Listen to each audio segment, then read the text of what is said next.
Bismillahirrahmanirrahim. Assalamualaikum warahmatullahi wabarakatuh. Alhamdulillahi rabbil alamin.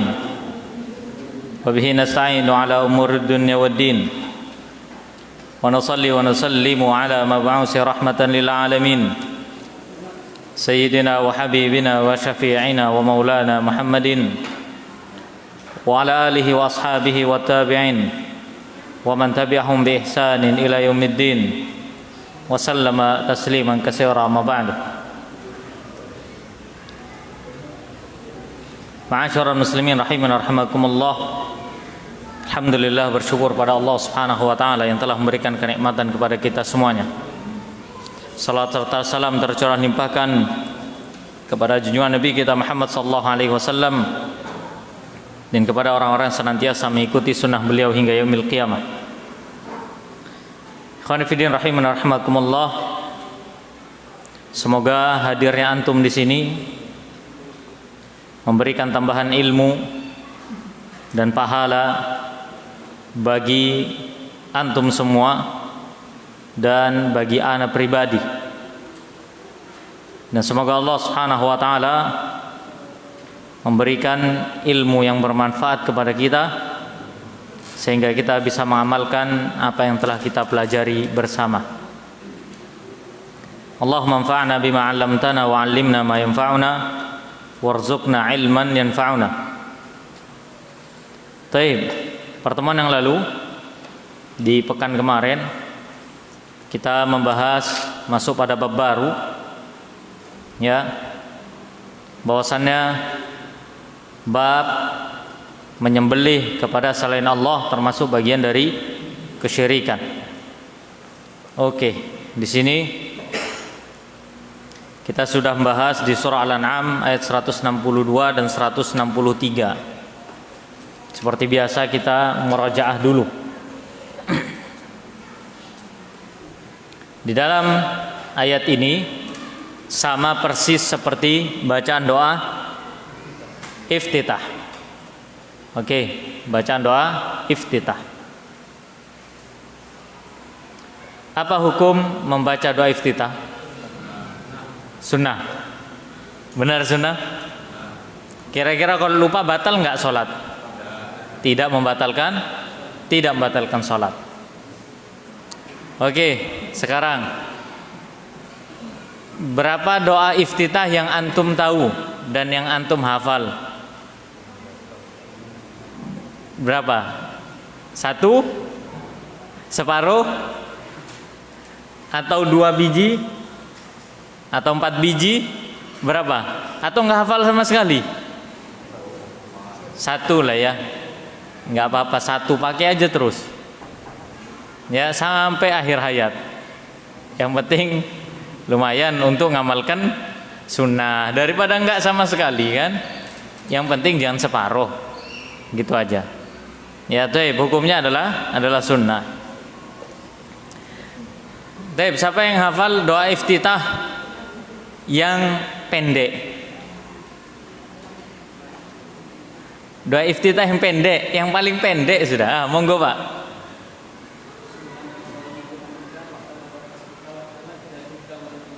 Nah, taib. Ya, insyaallah karena sering dipakai biasanya hafal. Kenapa? Karena sudah tahu ada yang lebih pendek lagi, ya, daripada yang selama ini dibaca. Oke, lanjut lagi.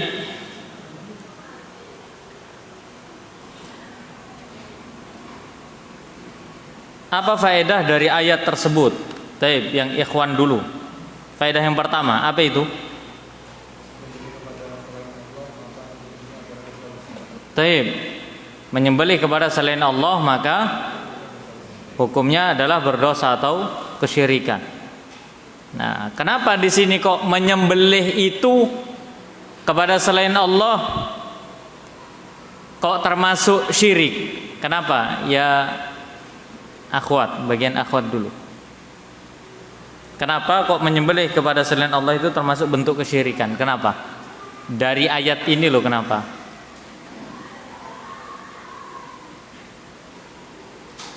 Sudah nggak ada jawaban? Pas. Oke, yang ikhwan. Kenapa? Karena antara sholat dan menyembelih derajatnya disamakan oleh Allah. Jadi sama-sama derajatnya tinggi. Oleh karenanya ketika seorang harus mengarahkan sholatnya untuk Allah, maka begitu pula dengan sembelihannya dia harus mengarahkannya untuk Allah saja. Oke. Faedah yang kedua bagi akhwat, tafadhol. Apa faedah kedua? Salat dan menyembelih adalah ibadah yang agung yang tidak boleh disimpangkan atau tidak boleh diarahkan kepada selain Allah. Kemudian faedah yang ketiga, tafadhol ikhwan. Apa faedah ketiga? Wajibnya ikhlas dalam beribadah kepada Allah Subhanahu wa taala. Jadi harus ikhlas dalam ibadah dan menyingkirkan perkara-perkara ya yang dapat memalingkan seorang dari keikhlasan kepada Allah Subhanahu wa taala. Kemudian faedah yang terakhir, apa itu? Akhwat.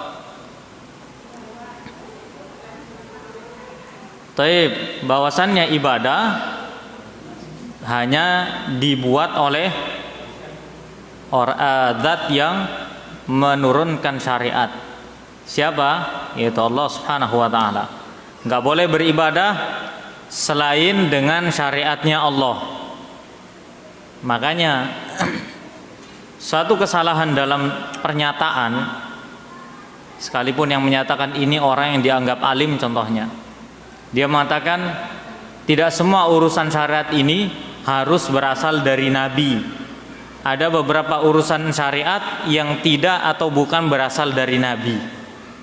Loh, justru urusan syariat yang bukan berasal dari Nabi itulah bid'ah. Ada nggak urusan syariat yang bukan berasal dari Nabi?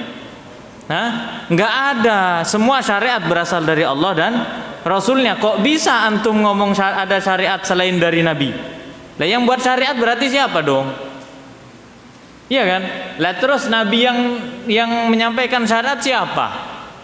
Kitabnya dari mana? Lawang gini aja ya. Kita umat muslim melaksanakan syariatnya Nabi Musa, boleh apa enggak? Boleh apa enggak? Seorang muslim melaksanakan syariatnya yang dibawa oleh Nabi Musa, boleh apa? Enggak boleh. Seorang muslim harus tunduk patuh kepada Allah dan Nabi Muhammad SAW. Tidak boleh kepada Nabi Musa. Seorang muslim itu kepada nabi-nabi yang lain bukan dengan melaksanakan beramaliyah dengan amaliyah mereka, karena syariat yang Allah turunkan berupa amaliyah, amalan untuk para nabi tersebut selain Rasulullah itu dikhususkan untuk kaumnya saja. Adapun amaliyah yang Allah ajarkan kepada nabi kemudian beliau dakwahkan kepada manusia, itu untuk semua umat manusia dan hukumnya wajib mengikuti agama Islam. Adapun seorang muslim terhadap para nabi dan rasul selain Rasulullah, maka tugasnya adalah mengimani dan mengakui bahwasannya mereka adalah nabi dan rasul. Seperti itu, enggak lebih dari itu. Ya, tidak lebih dari itu. Maka inilah kenapa Allah menjadikan agama Islam itu sebagai penutup dari semua amaliyah-amaliyah para nabi dan rasul, karena Allah ingin menyempurnakan syariat ini paten sampai hari kiamat. Jadi nggak boleh ada perubahan, nggak boleh ada perubahan. Ya, oleh karena dalam beribadah harus mengikuti Allah dan Rasulnya, nggak boleh inovasi sendiri. Ya, nggak boleh inovasi sendiri. Kalau mikirnya begini, loh kan Ustaz kan baik, dalam amalan itu, amaliyah itu loh ada bacaan Qur'annya, ada zikirnya, betul nggak? Ada apanya? Banyak sudah, ya macam-macam. Nah itu amaliyah begitu, itu kan bagus, kok bisa salah? Bukan masalah Isinya. Berzikir bagus enggak? Bagus. Baca Quran bagus? Bagus. Bersalawat bagus? Bagus, bahkan dianjurkan. Ya.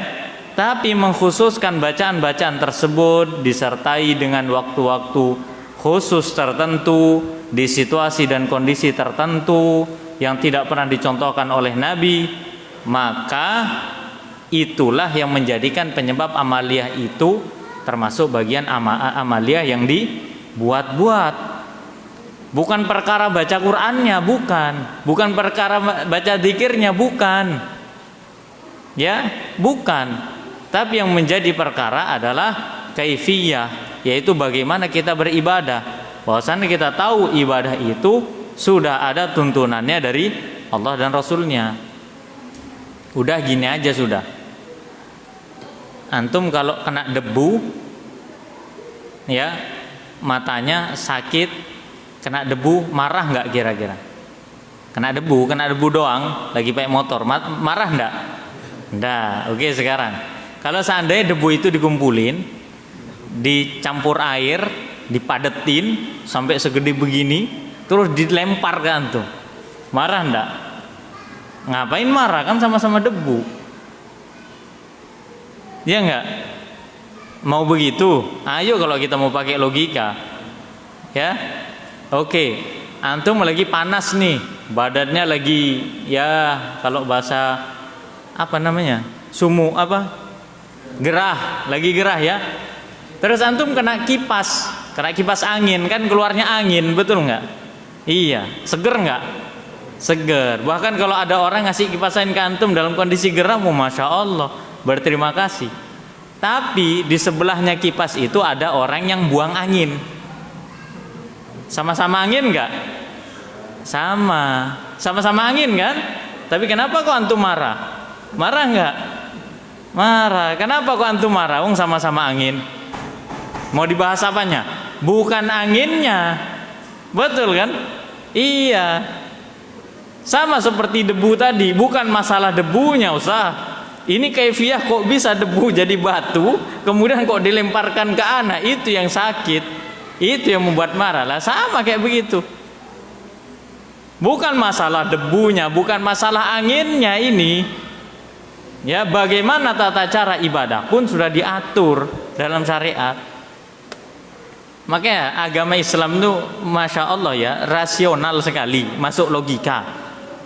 Kalau ada perkara syariat yang tidak masuk logika, ya, maka yang salah bukan syariatnya, tapi logika kita yang belum bisa menerima. Makanya dalam masalah iman, dalam masalah perkara gaib, itu yang didahulukan adalah apanya? Logika atau iman? Iman dulu, karena kalau iman dulu logikanya pasti sehat. Tapi kalau logika dulu pasti nggak sehat. Pasti nggak sehat.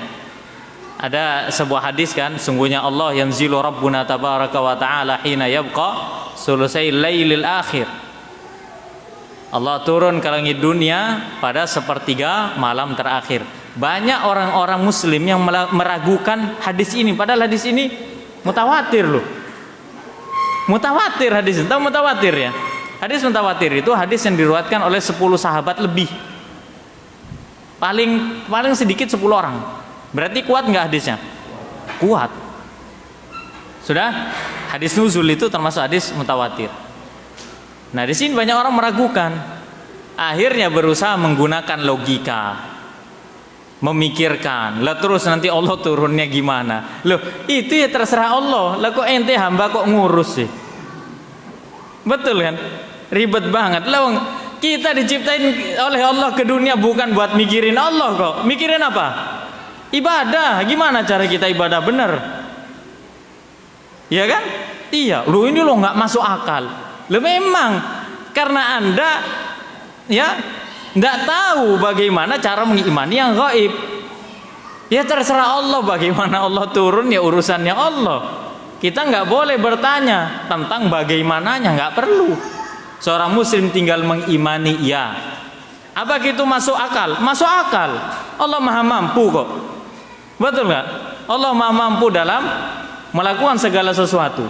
Jangankan turun, jangankan masalah sifat turunnya Allah Subhanahu wa taala. Lah nyiptain antum yang mengingkari turunnya Allah aja bisa kok. Betul nggak? Iya, lu itu lo nggak masuk akal. Sekarang akalmu sendiri masuk akal. Gimana bentuknya akal? Bentuknya gimana, rupanya seperti apa, baunya, rasanya, akal itu gimana? Enggak kan? Tapi kenapa Anda tidak mengatakan bahwasanya akal saya ini nggak masuk akal loh? Sama seperti halnya orang mengingkari adanya Allah, betul nggak? Kenapa ya Allah itu tidak terlihat? Lo gampang kalau pengen lihat Allah. Caranya gimana? Berdiri di rel kereta tuh ketemu. Ketemu sudah kalau Anda ragu. Ketemu Tuhan, ketemu Allah Subhanahu wa taala. Bakal kembali kepada Allah Subhanahu wa taala. Entah dalam keadaan orang yang mengingkari apa menjadi orang beriman, tinggal pilih. Maka itulah bagaimana beragama. Pakai iman dulu, maka insya Allah akalnya sehat. Tapi kalau pakai akal-akalan, insya Allah nggak sehat. Ya, karena manusia itu akalnya terbatas. Akalnya terbatas. Iya. Nih di balik dinding ini ada apa ini? Ada yang tahu nggak? Ada yang tahu nggak di balik dinding ini apa? Nggak ada yang tahu. Jangankan pikir ke langit. Nih di balik dinding nih ada yang tahu nih apa? Di sebelah dinding ini ada apa? Apa aja di dalamnya? Nggak ada yang tahu. Ya. Jangankan di balik dinding, bisa nggak antum mikirin di punggung antum ada apa? Enggak kan? Ya sama, itulah sebatas akal kita. Akal kita serba terbatas. Maka bagaimana seorang hamba menggunakan akalnya untuk mengatur Allah Subhanahu wa taala? Maka ini adalah kejahilan yang nyata. Maka dalam keseharian, dalam belajar ilmu agama, seorang itu dituntut untuk berakidah yang benar. Karena apabila tidak berakidah yang benar, maka penyimpangan-penyimpangan yang pasti akan datang kepada dirinya. Baik, kita masuk lagi. Pembahasan ini sebenarnya berlanjut nanti di pembahasan kita kali ini. Apa itu? Faedah dari surah Al-Kautsar. Di dalam kitab ini penulis rahimahullah taala membawakan, karena berkaitan dengan masalah sembelihan ya, surah Al-Kautsar ayat yang kedua saja. Tapi alangkah baiknya untuk kita mengetahui surah Al-Kautsar ini secara utuh. Ya, masa Ustaz tafsir satu surat? Ya Allah, Al-Kautsar 3 ayat cumanan. Ya. Dan inilah surat terfavorit. Ya, iya. Surat terfavorit. Kalau bisa 5 waktu itu ini terus. Ya. Iya. Kadang tuh suudzon. Wallah, kadang jadi makmum suudzon. Ya, kalau imamnya sudah baca alif lam mim, suwe, lama ini pasti ini. Yang senangnya kalau sudah inna a'tainakal kautsar, baru lega hatinya, dilungkas mari. Itu. Oke, surah Al-Kautsar. Surah Al-Kautsar bisa diartikan atau para ulama mengatakan mengartikan dengan makna kebaikan yang sangat banyak. Kebaikan atau kenikmatan yang sangat banyak di akhirat. Dan Al-Kautsar sendiri termasuk salah satu di antara nama sungai atau nama telaga yang Allah berikan kepada Nabi kita Muhammad sallallahu alaihi wasallam. Jadi Nabi ini punya telaga. Tahu telaga ya, ibarat danau kecil begitu. Ya, tapi nama telaganya itu adalah Al-Kautsar. Nanti kita akan jelaskan ciri-cirinya. Ya. Asbabun nuzul dari surat ini adalah ketika Anas bin Malik radhiyallahu anhu, ya, seorang sahabat yang dari usia berapa tahun? Usia berapa tahun? 10 tahun? Benar, usia 10 tahun. Mengabdi kepada Nabi usia berapa? Kalau durasi beliau mengabdi kepada Nabi itu 10 tahun memang. Ya. Di usia berapa sampai berapa? Datang kepada Nabi di usia 10 tahun, kemudian beliau wafat, Rasulullah wafat Ketika saat itu Anas bin Malik usia 20 tahun. Ada yang mengatakan 16 tahun, dari 6 ke 16 tahun. Ada yang mengatakan 9 sampai ke 19 tahun. Intinya Anas bin Malik 10 tahun hidup bersama Nabi. Maka Anas bin Malik suatu ketika ya melihat Nabi Shallallahu Alaihi Wasallam dalam keadaan tidur ringan. Tidur ringan itu tidur yang tidak nyenyak. Kemudian tiba-tiba Nabi terbangun, mengangkat kepalanya dan tersenyum. Bangun tidur langsung senyum. Maka Anas pun bertanya, "Mengapa engkau tertawa dan tersenyum wahai Rasulullah?" Maka Nabi Shallallahu Alaihi Wasallam bersabda, "Baru saja turun kepadaku suatu surat yang mana bunyinya Bismillahirrahmanirrahim, Inna a'tainakal kautsar fasalli li rabbika wanhar inna syani'aka huwal abtar." Ayat pertama, sebelum beliau membaca surah Al-Kautsar, beliau mengawali dengan Bismillahirrahmanirrahim. Dan ini sebagai dalil bahwasannya ketika kita membaca Al-Quran di awal surah, maka silakan baca ta'awudz plus Bismillah. Ini faedah nih. Kita kalau ngaji faedah surat Al-Kautsar ini banyak loh sebenarnya. Jadi kalau kita baca Al-Quran di awal surah, kita mulai bacaan di awal surat, maka baca ta'awudz plus Bismillah, sebagaimana Nabi membaca Bismillah dulu. Lafaz hadisnya ada Bismillahirrahmanirrahimnya. Sudah. Tapi kalau di pertengahan surat, maka baca ta'awudz tanpa Bismillah. Paham ya sampai sini ya? Jadi kalau semua kita membaca Al-Baqarah, A'udzubillahi minasyaitonirrajim, Bismillahirrahmanirrahim, Alif Lam Mim, Dzalikal kitabu la raiba fi. Nah, seperti itu terus. Apabila di pertengahan, contohnya A'udzubillahi minasyaitonirrajim, wa basyiril ladzina amanu wa 'amilus shalihat sampai akhir, maka cukup dengan ta'awudz saja tanpa menggunakan basmalah. Paham ya? Tanpa menggunakan basmalah. Kemudian setelah beliau menyebut nama Allah dalam lafaz Bismillahirrahmanirrahim, beliau membaca ayat pertama, Inna a'tainakal kautsar, sesungguhnya kami telah memberikan kepadamu Al-Kautsar, nikmat yang banyak. Fasalli li rabbika wanhar, maka dirikanlah salat karena Rabbmu dan berkurbanlah. Inna syani'aka huwal abtar, sesungguhnya orang-orang yang membenci kamu dialah yang terputus. Maka kemudian Nabi SAW berkata setelah membaca surat ini, tahukah kalian apa itu Al-Kautsar? Tahukah kalian apa itu Al-Kautsar? Maka sahabat menjawab, Allah dan Rasulnya yang lebih mengetahui. Nah ini, sahabat ini luar biasa loh ya. Kalau ditanya sama Nabi, nggak langsung jawab. Jadi kalau memang nggak tahu, nggak sungkan ngomong. Allah dan Rasulnya lebih tahu. Maka Rasul SAW bersabda, fa innahu nahrun wa'adanihi rabbi azza wa jalla alaihi khairun kasirun. Al-Kautsar adalah sungai yang dijanjikan oleh Rabbku azza wa jalla. Ya, sungai tersebut memiliki kebaikan yang sangat banyak.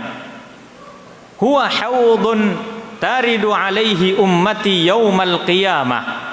Ia adalah telaga yang nanti akan didatangi oleh umatku pada hari kiamat. Aniyatuhu adadun nujumi, bejana atau gelas di telaga tersebut jumlahnya sebanyak bintang yang bertaburan di atas langit. Ya, kemudian fayukhtalajul abdu minhu, kemudian namun ada dari sebagian hamba-hamba Allah yang tidak bisa minum dari telaga tersebut. Fa'aqulu rabbi innahu min ummati, maka aku terheran-heran dan mengatakan kepada Allah, wahai Rabbku, sesungguhnya mereka adalah umatku. Kenapa mereka terhalangi dari minum air dari telaga Al-Kautsar? Maka Allah Subhanahu wa taala mengatakan, fayaqulu ma tadri ma ahdatsat ba'daka. Ya, Allah berkata, wahai Muhammad, tidakkah engkau tidak tahu bahwasannya mereka telah membuat amalan baru sesudah dirimu wafat. Hadis ini sahih, diriwayatkan oleh Imam Muslim pada nomor 400. Ma'asyiral muslimin rahimani rahimakumullah. Kita sudah jelaskan tentang asbabun nuzul dari ayat ini, dan kita bisa mengambil faedah yang sangat banyak. Di antaranya dalam hadis yang panjang yang diriwayatkan Imam Muslim ini, ya, bahwasannya Nabi SAW tidur kemudian bermimpi dan Allah turunkan wahyu ketika beliau tidur. Berarti mimpinya para nabi itu adalah wahyu, paham ya? Adapun mimpinya selain nabi itu bukan wahyu, paham ya?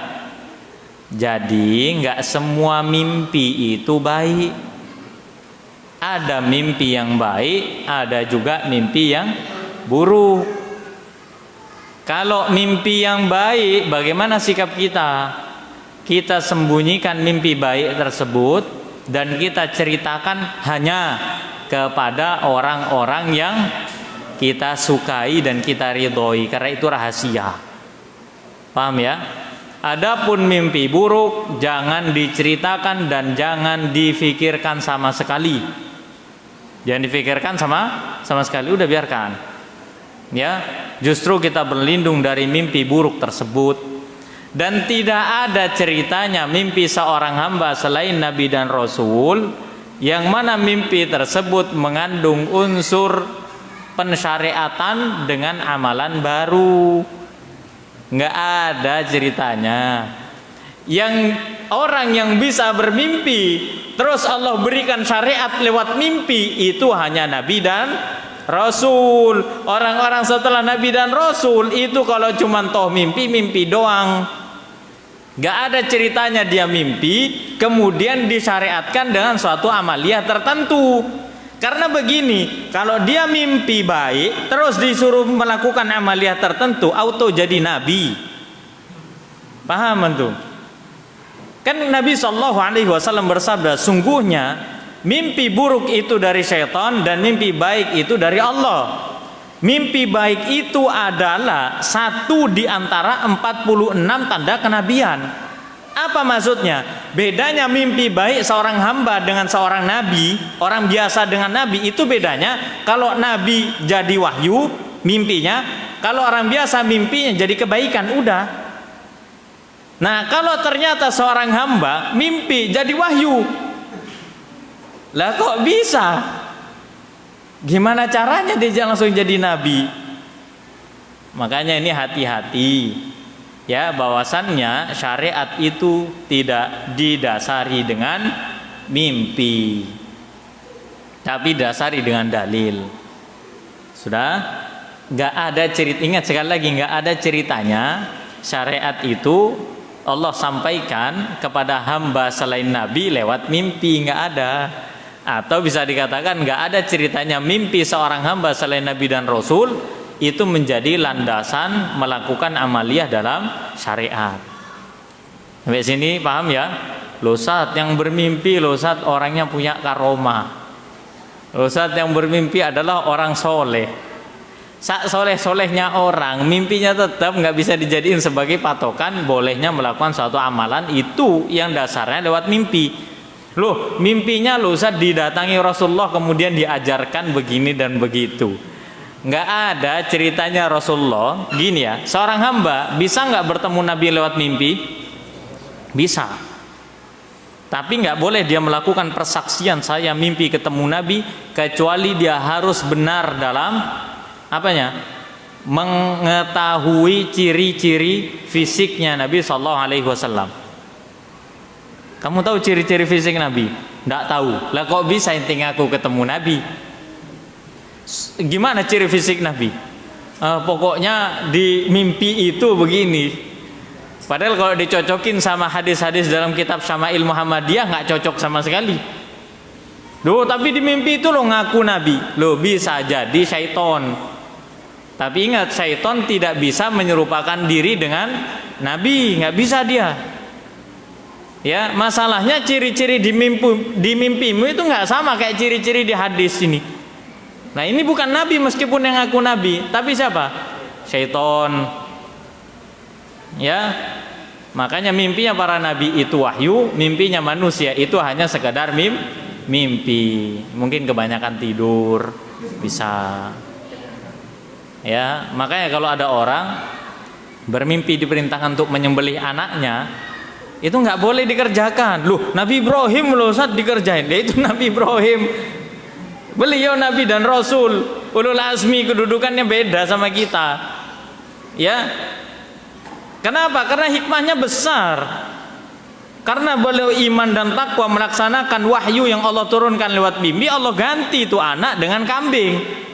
Betul nggak? Iyalah kalau sampai ngerjain, belum tentu sama Allah diganti anaknya dengan kambing. Ya, sama aja sampean membunuh anak. Kenapa? Karena mimpi Anda bukan wahyu. Makanya jangan tertipu dengan kisah-kisah mimpi itu, jangan tertipu. Orang itu berhak untuk mengarang memang. Tapi ingat, orang yang mengarang mimpi padahal ia tidak bermimpi demikian, di hari kiamat sebelum dia diazab, Allah perintahkan dia untuk mengikat 2 gandum. Jadi 2 biji gandum disuruh ikat. Bisa nggak? Nggak bisa. Artinya apa? Itu perbuatan yang mustahil. Maka Allah pasti akan mengazabnya karena ia berdusta lewat mimpi. Naudzubillah. Maka itulah cara syar'i dalam ketika kita bermimpi ketika kebaikan, maka itu disampaikan kepada orang yang kita ridhoi karena itu rahasia. Ketika itu keburukan, maka jangan dikisahkan atau diceritakan kepada siapapun. Ya. Kemudian ikhwan fillah rahiman rahimakumullah, dari ayat yang pertama Allah Subhanahu wa taala menyebutkan sungguhnya kami memberikan kepadamu Al-Kautsar. Al-Kautsar adalah nama telaga yang begitu besar di surga. Ya, yang mana Al-Haud itu merupakan tempat berkumpulnya air yang sumbernya berasal dari 2 sungai di surga. Bahkan Nabi SAW bersabda, gelas-gelasnya adalah gelas-gelas terbaik di surga. Maka barang siapa yang meminum air dari telaga Al-Kautsar, maka ia tidak akan pernah haus selama-lamanya. Ya, baunya lebih wangi daripada kasturi, rasanya lebih manis daripada madu, putihnya lebih putih daripada susu. Maka itulah kenikmatan seorang hamba, khususnya kepada Nabi SAW, yang beliau diberikan oleh Allah telaga Al-Kautsar. Semua Nabi dan Rasul, kata Nabi SAW, memiliki telaga, dan telaga yang paling nikmat adalah telaga Al-Kautsar. Beliau mengatakan sesungguhnya setiap Nabi memiliki telaga atau Al-Haud, dan nanti telaga-telaga mereka akan didatangi oleh kaumnya masing-masing.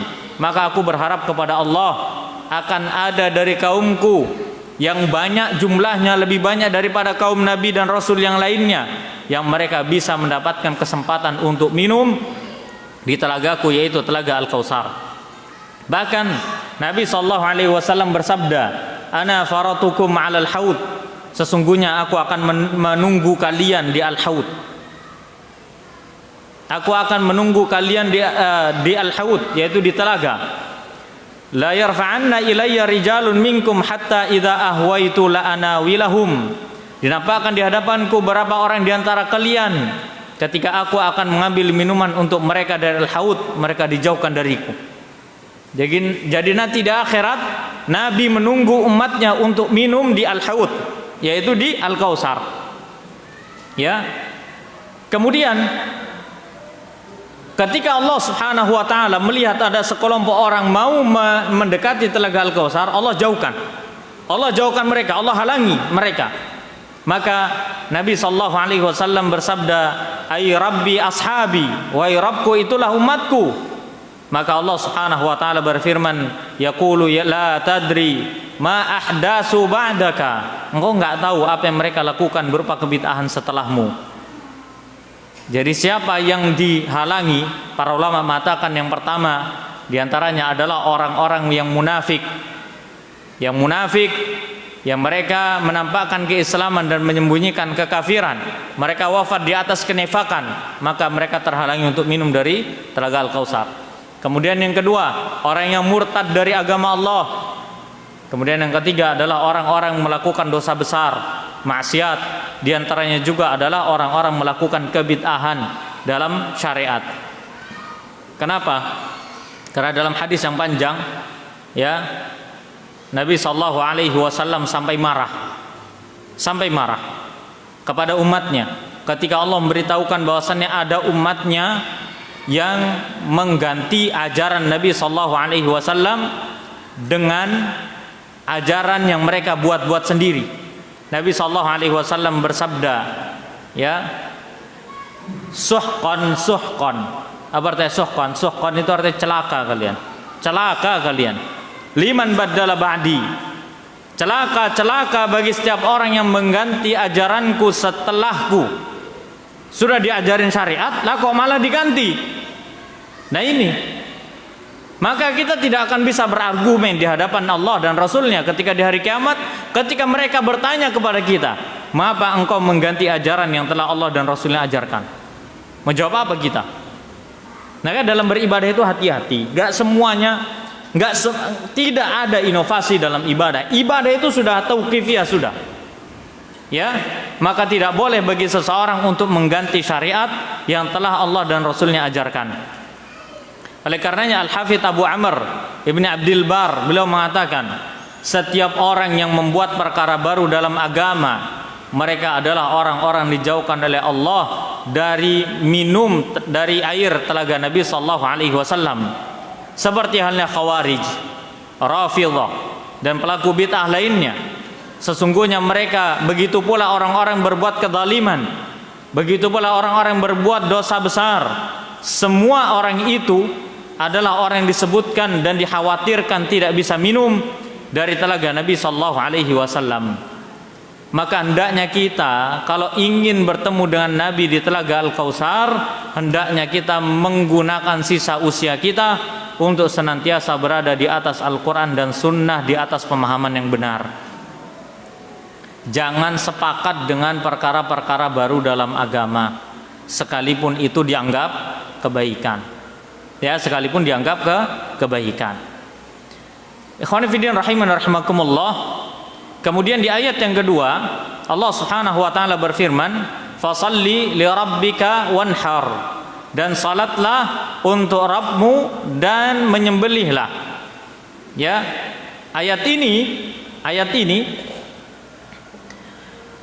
Allah firmankan dengan menyamakan antara salat dan sembelihan. Dan kita sudah jelaskan bahwa salat dan menyembelih itu merupakan ibadah yang agung yang tidak boleh diibadahi kepada selain Allah. Ya, nggak boleh. Oleh karena dalam kitab ini kan disebutkan di situ bahwasannya Allah merintahkan nabinya untuk memurnikan ibadahnya, salatnya, hidupnya, matinya, sembelihannya hanya untuk Allah Subhanahu wa taala. Berbeda dengan orang-orang musyrik, ya, yang mereka menjadikan salat mereka, hidup mereka, mati mereka, sembelihan mereka, amaliyah mereka, ya, mereka jadikan untuk ausan, untuk patung-patung mereka, untuk syaitan, untuk sembahan selain Allah. Mereka mensekutukan Allah dengan sembahan-sembahan selain Allah.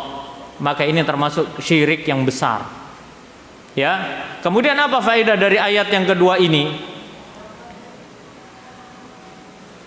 Faedah yang bisa kita ambil dari ayat yang kedua adalah hukum asal sholat itu adalah wajib dengan perintah, dan ini adalah ijma'nya para ulama. Jadi sholat 5 waktu itu hukumnya adalah wajib. Kemudian adapun sembelihan, hukum asalnya adalah wajib dengan ayat ini.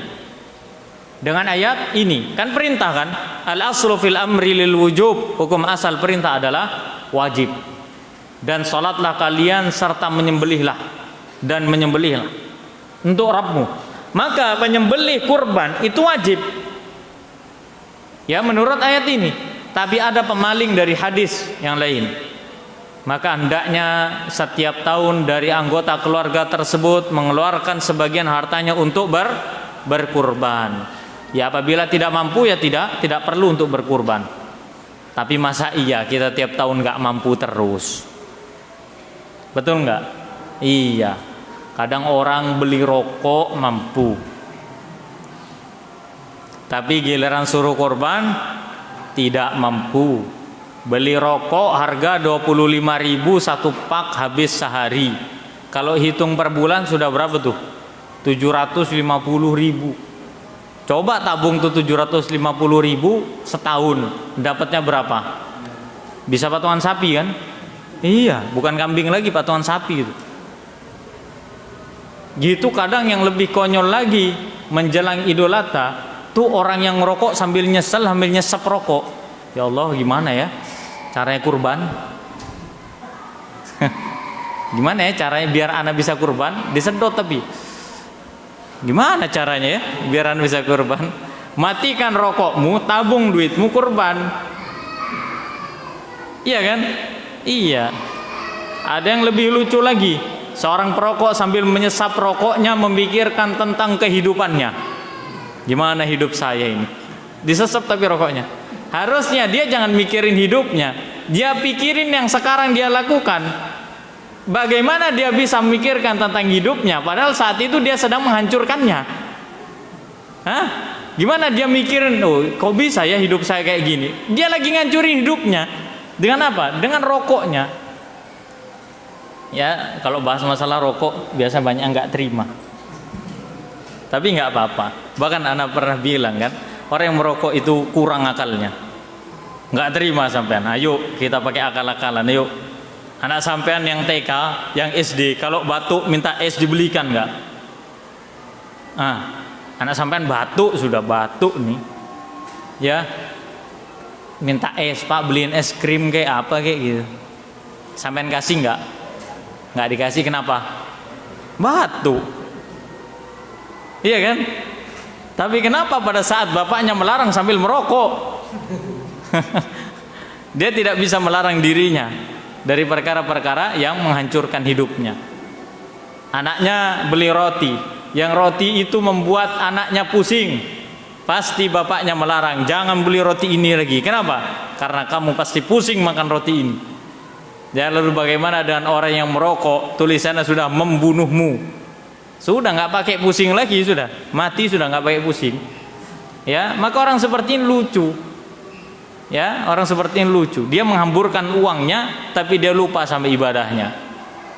Anak kalau nggak merokok, Ustaz, pusing kepala anak, Ustaz. Nah inilah orang kalau sudah terbiasa dengan perkara yang haram, Allah haramkan perkara yang halal. Kenikmatan yang halal itu Allah haramkan. Kenapa? Karena dia sudah berusaha mencari kenikmatan dengan perkara yang haram. Nggak percaya? Coba aja sendiri. Iya. Jadi sampai perkara-perkara yang sepele yang hukum asalnya halal itu Allah haramkan sampean. Ada orang merokok, saking banyaknya nikotin itu numpuk di paru-paru, akhirnya Allah haramkan dia bernafas dengan nafas yang lega. Betul nggak? Padahal hukum asal nafas itu kan gampang, gratis, betul nggak? Segar. Tapi Allah persulit hidupnya untuk menikmati perkara yang halal. Kenapa? Karena dia berusaha mencari kenikmatan dengan cara yang haram. Maka tinggalkan. Anak ngurangi rokok, Sab. Ya, biasanya 1-2 kardus, sekarang 1 kardus, Ustaz. Bulan depan setengah kardus, keburu mati, Pak. Ya, jadi hentikan. Fashalli li rabbika wanhar, maka salatlah untuk Rabbmu dan berkurbanlah. Inna syani'aka huwal abtar. Sesungguhnya orang-orang yang membenci dirimu dialah yang terputus. Karena sungguhnya ketika Nabi SAW punya anak beliau kan ada yang namanya Qasim, ada anak laki yang bernama Ibrahim, ada lagi yang mengatakan namanya Abdullah At-Tahir, ya. Tapi wallahu alam ya tentang riwayatnya. Tapi yang kita tahu Al-Qasim dan Ibrahim. Ketika Ibrahim wafat ini, banyak orang mengatakan kepada Nabi SAW, sesungguhnya Rasulullah tidak lagi memiliki keturunan laki-laki, maka artinya kemuliaan beliau terputus karena mereka berbangga dengan keturunan laki-laki, ya, dengan nasab anak laki-laki. Maka ini tidak boleh dalam Islam. Sama antara laki-laki dan perempuan sama. Anak perempuan itu justru mulia. Di antara kemuliaan anak perempuan, ketika dia kecil, dia bisa menjadi penghalang orang tuanya dari api neraka.